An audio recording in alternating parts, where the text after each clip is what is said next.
Hello, PF Warriors, and welcome to our new video short series, Lessons Learned, sponsored by FibroGen Incorporated, a leading science-based biopharmaceutical company discovering and developing a pipeline of first-class therapeutics. I'm Shelley Mathis, Executive Director of the PF Warriors International Support Group. We'll be posting these video shorts weekly. We'll be talking to pulmonary professionals, patients, caregivers, and others who have learned lessons we all need to know. So today I'm talking to Bill Vick, founder of PF Warriors International Support Group. Bill's wisdom, creativity, and work ethic have astonished me and probably everybody else he's worked with. In fact, the Lessons Learned project was one of Bill's many bright ideas.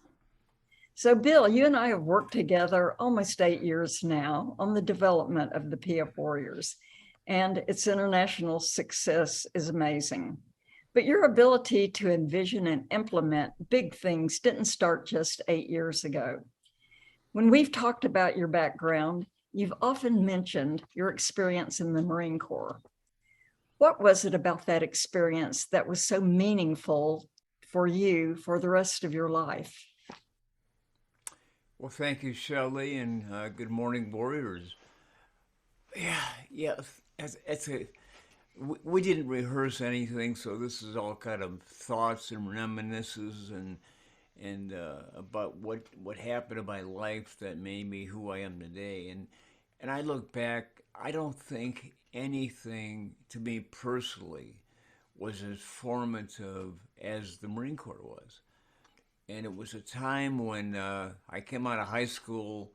I was kind of like many high school graduates are. I didn't know what I wanted to do with my life, and didn't have any course. And so I thought it was a good idea to get my feet in the ground a little bit, save a little money for college, and go in the service. Well, my dad had been a Marine, so the course was clear that I had to be a Marine too, and so I joined the Marine Corps. And for whatever reason, I decided if this is a new beginning for me, I want to be a new person, different from what I was in high school. In high school, I was kind of a stumbling, bumbling kid. As a wrestler, and I wrestled my whole high school career. And so I became a Marine, and I focused on doing the very best I could. And I did well. In boot camp, I was both the high man on the rifle team, which means out of 1,600 Marines, I was the #1 best shot. I was named as the outstanding Marine during that 3-month boot camp experience at Parris Island, and came home on leave, and I was all excited. My dad was very proud, and then went back to go through what's called infantry training. And that was a month-long course. And in there, I also survived and thrived and did well, and I received my second meritorious promotion. So I was a corporal in the Marine Corps at roughly 4 months, give or take. And at that time, it took the average Marine to be about 2 years to 4 years to get to a corporal status. So I did that. It had this great course of action, but I wanted to do more. So there's a small outfit forming called Force Recon, and Force Recon was kind of a predecessor of what is now called the SEALs. We were all trained in underwater swimming, frogmen. We were trained in airborne jumping out of airplanes with parachutes. I went to ranger school where we were taught to eat bugs and snakes, and it was a great experience. And so I became a recon Marine, and out of the Marine Corps at that time, there was about 150,000 men, and I'd say I was one of 150 that qualified to become part of recon. It was a life-changing experience. All of a sudden, I went from this kid just kind of getting by in high school to somebody who had attained the pinnacle of the Marine Corps, and it changed my life forever. Because I said to myself, if I can do that, I can do anything. And that's been one of my guideposts in life. Well, it is interesting that as you went on your work career as an executive at various large corporations and even companies you've started, they were great successes and very innovative. Did your employers recognize this in you and allow you creative latitude as you developed? Yeah, in a different way, Shelley. I started out in uh, when Patty and I first got married. We lived in Alameda, California, and then we had our first child, Lori, my first daughter. And I was working as an insurance adjuster during the day. I was teaching karate in a dojo as a sensei at night, and we're bumping along and doing well. But again, I was always looking for that extra something, and so I started selling Fuller Brush products, knocking on doors, and I did really well. I became the first part-time Fuller Brush man that was managing 3 full-time people. So I was doing very well, both financially as well as job and career-wise. It was a interesting time, and from that I got intrigued by cosmetics, and I went to work for a series of cosmetic companies as a sales guy. And in that business, at that time, the way you advanced was to take on a bigger territory, more responsibility, and that's how you went up the ladder. So Patty and I, during that period of time, in 17 years of marriage, we moved 16 times. And we had a second daughter along the way, and but it was a growing experience. While at Revlon, where I was operating as a regional manager, I was responsible for about 200 people that were working in the cosmetic business, in stores, etc. For whatever reason, Charles Revson, who ran Revlon at that time, selected me to be a kind of a guinea pig for training programs. So for a year, I was sent around the country to be auditing and going through the training for different companies like Xerox and many others that were doing sales and marketing training. It was a great experience because in that process, of course, I got trained on new things and new concepts. And it taught me a lot about myself. We all think we're one kind of a person, and something sometimes shows you that you may be something else to others. And so during that time of a year of auditing, I struck and found that I really enjoyed hiring people. And in doing that, I decided to take a flyer and become a recruiter. So I went to work for a large recruiting organization called Management Recruiters. And they had about 600 offices nationally. And I was a recruiter. And I did that for a year. In my first year, out of 600 offices, I was the #1 recruiter and did very well, made more money than common sense, and decided this is a pretty good business. So I went into that on my own the following year. I did well. I was in the top 2% of recruiters in the world recruiting, meaning that I made obscene amounts of money. And I placed people like the vice president of Samsung and others. That was my job. And it was kind of I was back in the Marine Corps. It was kind of a hunter-killer attitude. You hunt, find, and kill. And by bringing a candidate to a company, many times who was not looking for an opportunity, but to bring them to a new job, and it was kind of a rewarding experience for both the candidate and the company and myself. So that kind of led me to where I'm at today, because in doing that, uh, and everything was just, my life was, I've gotten a golden ring, so to speak, you know? Everything was perfect. Had a beautiful, great wife, 2 incredible kids. Things were humming along.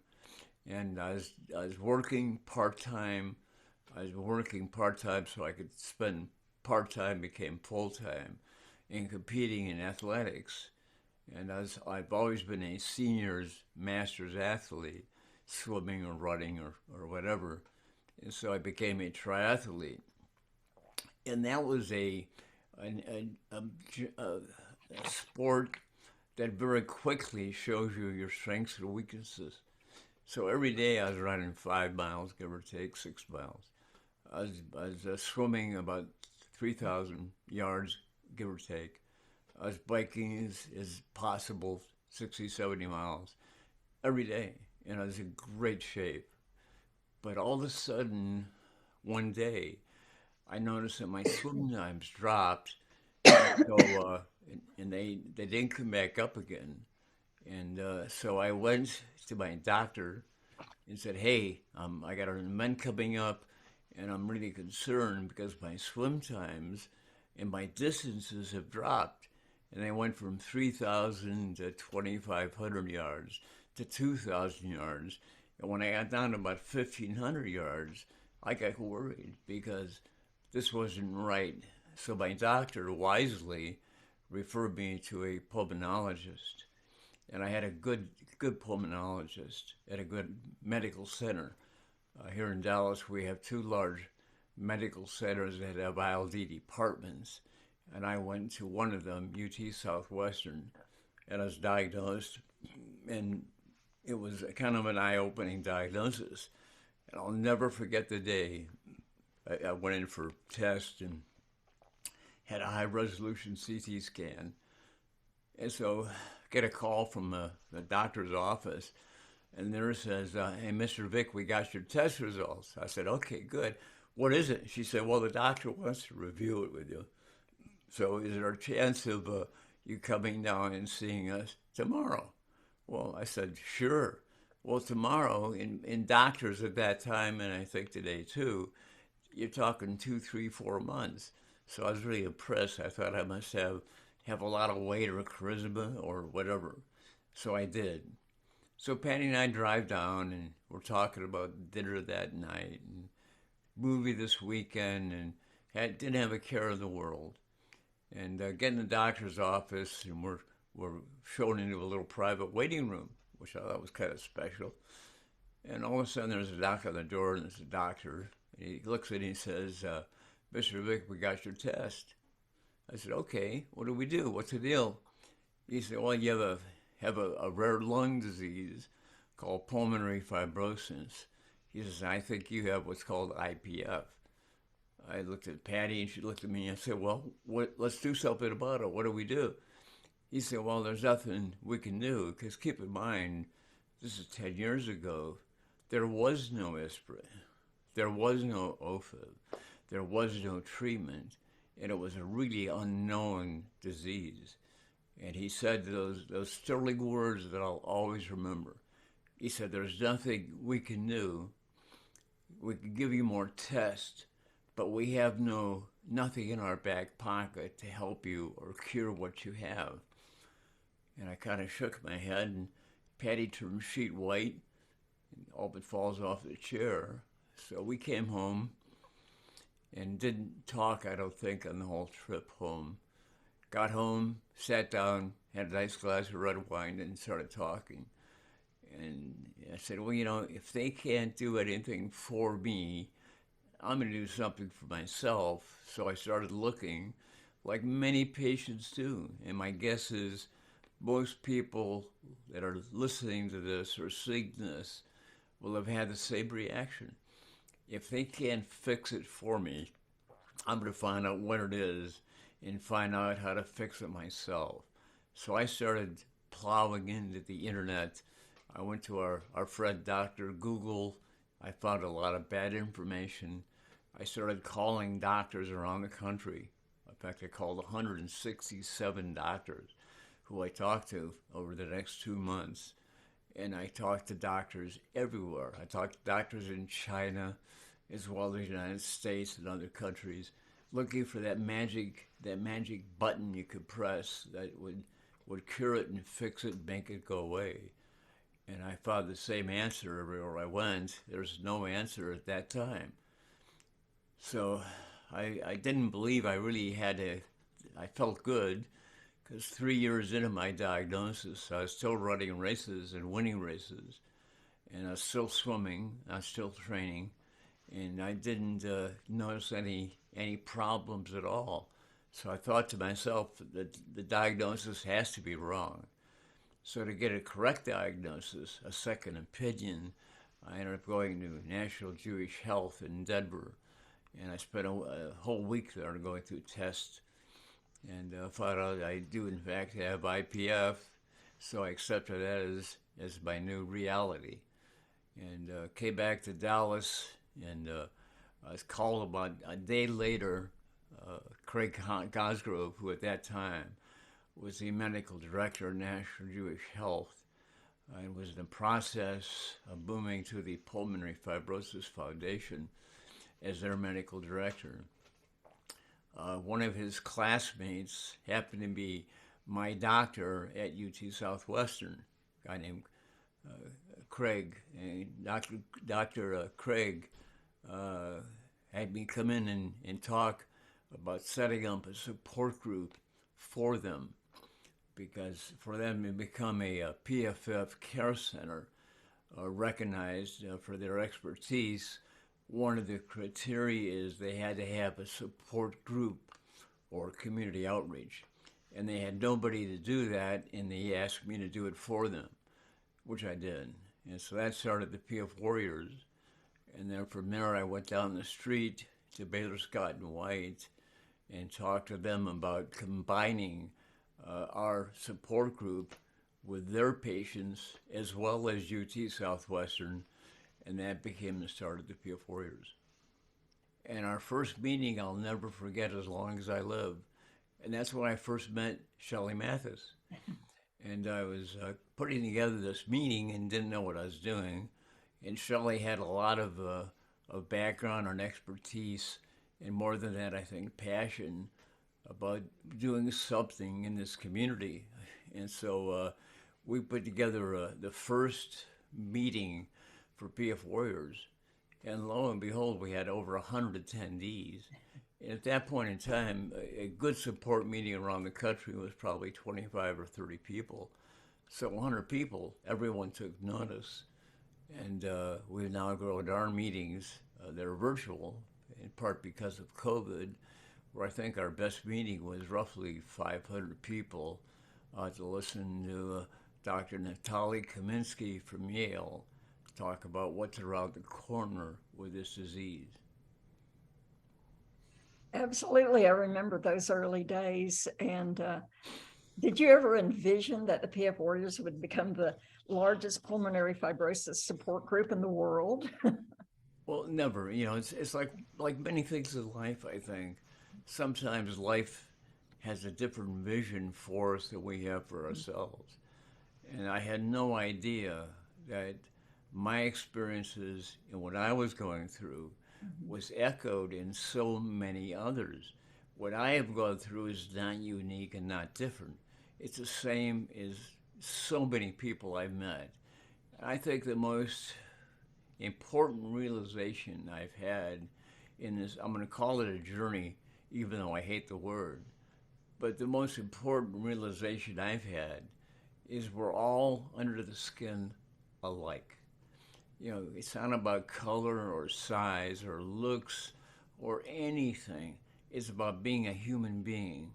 And people, particularly with this disease, I find generous. We sometimes forget that before we were patients, we were people, and we still are. We're still people. And once you recognize that, it changes the way you look at yourself and the way you deal with others.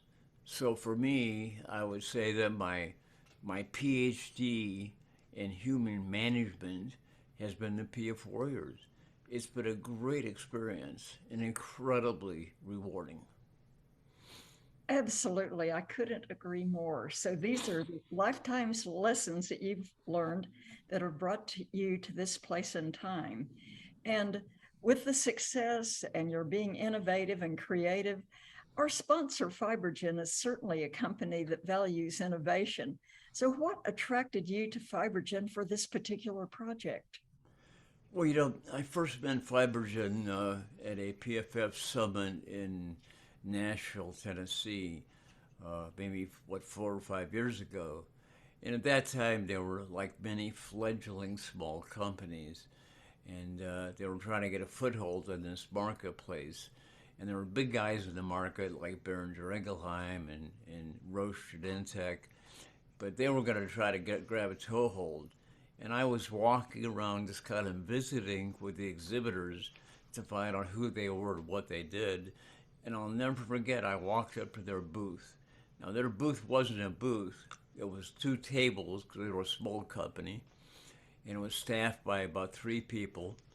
And I walked up and I just said, "Hi, I'm a patient and I'd like to learn more about your company." And they were open and genuine in their response. And the guy that was there, Gustav, said, "Well, what's your name?" And I said, "Bill Vick." He said, "Bill Vick?" He said, "You're the PF Warrior." I said, "Well, I'm part of the PF Warriors." He said, so he turns around and yells him back, "Hey, gang, Bill Vick's here." And they all come streaming out. There was 4 or 5 people. And I had to take my picture with them and all that kind of stuff. Now, I'm not sure those people are still there or not, but that experience of a real company with real real people, stuck with me forever. So all of a sudden, I got the drums beating and listening to the fact that there's a new company in town, and they're trying to get a toehold, and that company is FibroGen. And I remember that instance where I met real people in a real company. They were simply open and giving and no agenda. They were just really nice, just nice people. So I contacted them, and then we started talking. Oh, that's wonderful to know. I agree with you that there are real people at FibroGen that I've met, exceptional folks. So thank you, Bill, for this interview. As a PF caregiver, I sincerely am grateful for all that you've done for our community to improve the lives of pulmonary fibrosis patients and anybody that pulmonary fibrosis touches. And I just want to say to our caregivers, if it wasn't for you collectively, none of us would be here today. What all the caregivers out there do, they don't have a program that thanks them. They don't have the recognition they deserve, because in the final result, the ones that keep us out of the straight and narrow of success in living with this disease is our caregivers. Thank you, Bill. And I agree.